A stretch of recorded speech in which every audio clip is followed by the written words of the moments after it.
So the last chapter we're going to be looking at is chapter 12, and that's going to look at limits.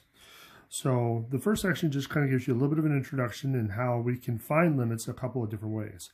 So first of all, let's just kind of explain what limits are. So if we have the limit concept, suppose we wanted to graph the function f of x equals 2x squared minus x minus 1 all over x minus 1 at the value of x equals 1. Now, if you try to do that, if you try to plot a point with x equal to 1, you're not going to have any luck about the y value. So then we can verify that if we just plug in x equals 1. So if we plug in 1 into the top, we're going to get 1 squared times 2, which is 2. 2 minus 1 is 0. And on the bottom, we get 1 minus 1, which is also 0. So you get 0 over 0, which is an indeterminate form. So what can we do instead to see what it looks like is going on? We can plot values of x that are close to 1, but not quite 1. And we'll just see what happens. So if we plot these values of x, now we can do this pretty quickly in a graphing calculator. So I'm going to pop one out here, and let's see if I can do it. So first we need to put the function in. So let's make sure we put parentheses around the top and bottom. So 2x, and we want to square it, minus x minus 1.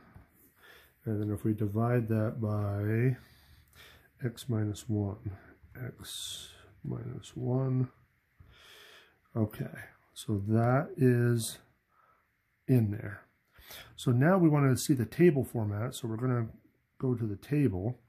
And now it already starts to put in values of x. And you can see at 1 there's an error because we get 0 over 0. So let's plug in and see what we get. Oh, I think we have to edit the table. So we have to go down to the independent variable we want it to ask. So we want to be able to put in those values. So let's go back to the table now. So it's blank. So we got 0.5, 0.9, 0.99, 0.999. Okay, so let's just write those down real quick.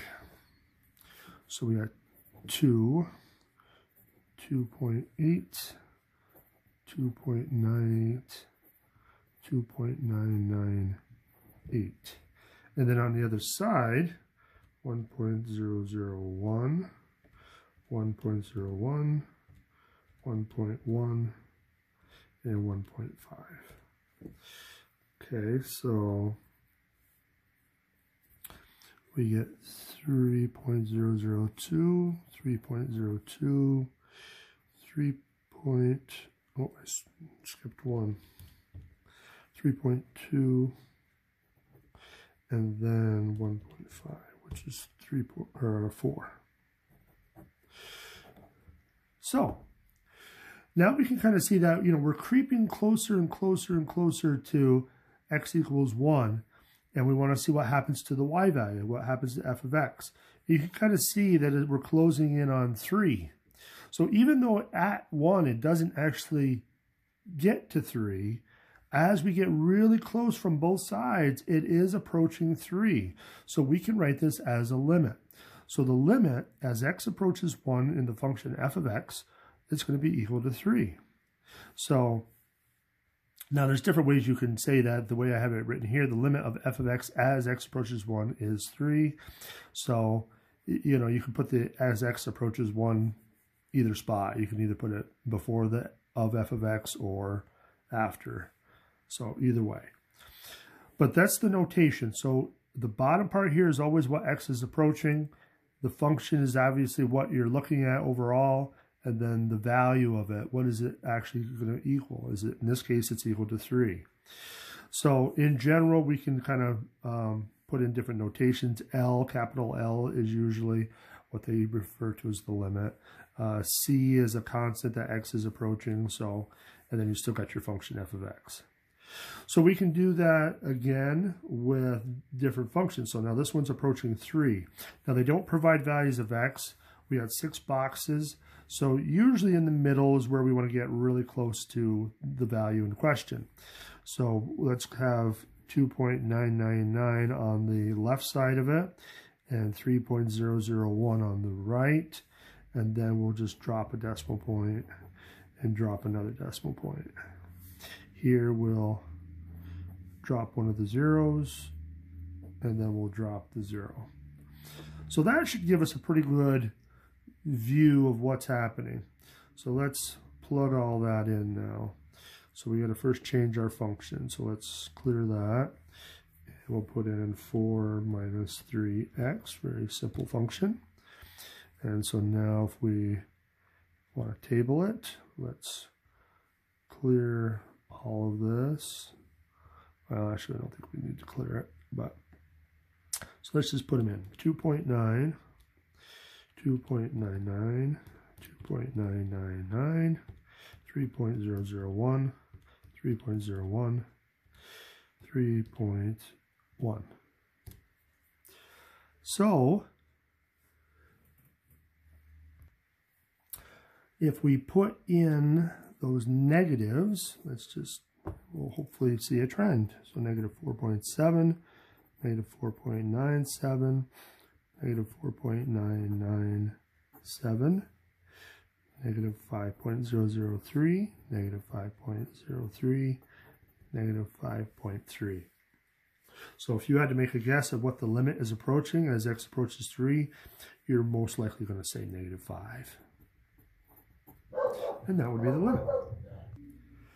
All right, so our next one, again, it's another fraction one. So again, usually those are going to be the bigger cases where we got to be careful because you're going to probably see something going on. But let's just find out. So x minus 4 on top and x squared minus 16 on the bottom. Okay, so that's in there. Let's go to our table, and we didn't put in our values of x, so now we're approaching 4. So again, we're going to go a little smaller than 4 on the left, and a little bigger than 4 on the right. And we'll drop off 1, drop off 2 decimal points, drop out 1 0, drop out both zeros. Okay, so 3.9. 3.99, 3.999, 4.001, 4.01, 4.1. Okay, so now we get some crazy decimals here, but maybe we'll see a trend. So let's write them down. So we got 0.12658, 0.12516, 0.12502, 0.12498, 0.12484, and 0.12346. Well, so again, it's a little bit weird, but we can kind of see this 125 is kind of looking like where it's approaching. So we're a little bit above 0.125 and a little below 0.125. So that looks pretty suspicious. So let's go with that. So 0.125. Now you're probably saying, is it always going to be this easy? Is it always going to approach a nice value like that? Well, unfortunately, no. Now, like I said, this one, if we tried to plug in 4 directly, you can see we get our 0 over 0 again. So we really have to kind of look at alternative ways. All right, let's try one more, and then we'll stop there. So this one's a little bit more complicated looking. So we got the square root of x plus 5 minus the square root of 5 all over x. So again, let's get our x's in first. So now we're approaching 0. So we want to be a little bit smaller than 0. So we'll make it negative, and then this side we'll make it positive. And then we'll drop some zeros out.